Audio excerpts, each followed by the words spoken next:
of people talk against talking with food in your mouth. That is, unless you don't have the time, you got something to say, then it's permissible. This is what I find myself in today, doing something that's permissible. You know, recently I've been talking, and I guess as far back as I can remember, still talking, about how people treat one another. In Syria is where the war is going on in the world, and people are focusing on. There are other places, but right now. And in order to hold on to power, people who are feeling that they are suffering under such a regime are trying to change it. And to hold on to power, there are those who are using the power of the state to oppress the people. See, when people don't approve of something and you force it on them, you call that oppression. So, they're trying to oppress people there. In Egypt, people fought to relieve the pressure, only to find out that the replacement was nothing but a continuation of the same oppression. Michael Jackson said it best. He said, they don't care about us. All around the world, people are having economic problems. In fact, in the USA, they're talking about a fiscal cliff. And for more information about that, just check your local internet service, and you'll get a head full of what that means. Aside from that, it's another expression of they don't care about us. You got some who say they're speaking for those who are entitled to some type of substance for survival's sake, and the rich and their representatives saying hell no, and those who are speaking for those at the bottom of the totem pole economic ladder saying get some more from the rich. In fact, they have become richer as we become poor, and they are saying no way. In fact, they rather give less health care to the needy, give less food support to the needy, education, rebates. Something must be going on.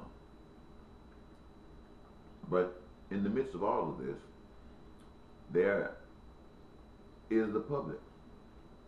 The public basically are victimized by this type of system, just as those in Egypt or Syria are being victimized. But what will we do as a people? In Egypt, they rise up. In Syria, though they're dying, they're still rising up. In America, what are we doing? Are we so trained that the pain seems to be less?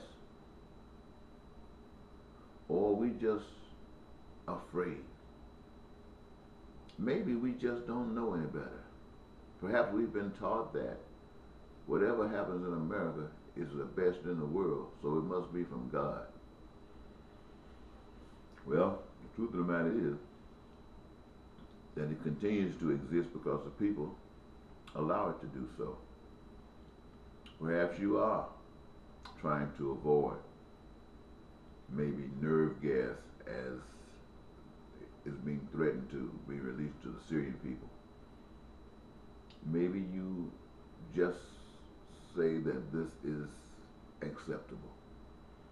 Well, as I have tried to tell you for generations now, it seems, is that this that we go through can change. And I can think of no more of an appropriate time than right now when we are being threatened. We the people are being threatened.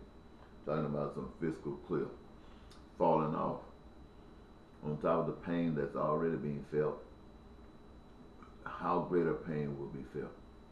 And with this division so far apart, so wide apart, what is actually going on?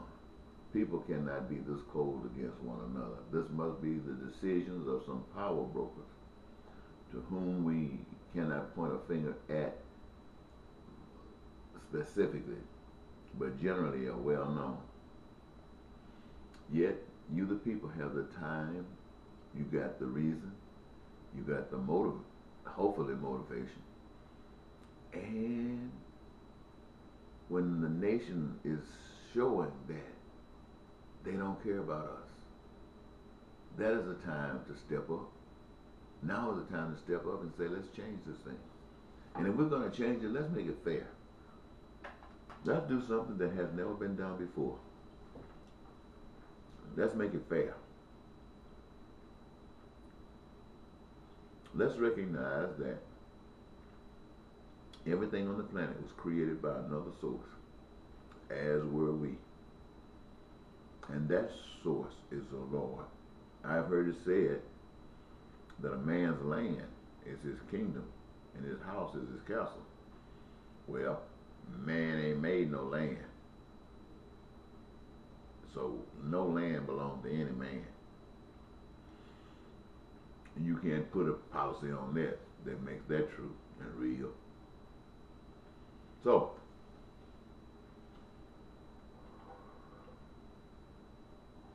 following perspective, our aim is to satisfy each of us because each of us desire to be satisfied. And there's no higher respect that you can give another individual than to treat that person as you yourselves want to be treated. And there's no other honor higher to God than to recognize this truth. And in performing it, God gets the glory because now the world knows God. So,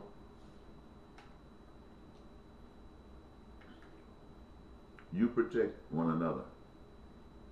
Now I realize that there are some things going to have to happen. You're going to have to get your legislators to make the necessary changes, to make the necessary policies. You're going to have to get them to do it or bring them out of office and get somebody there to do it, to do nothing else but this. And we won't be waiting till the next election to recall these turkeys out that wants to work against you, the people.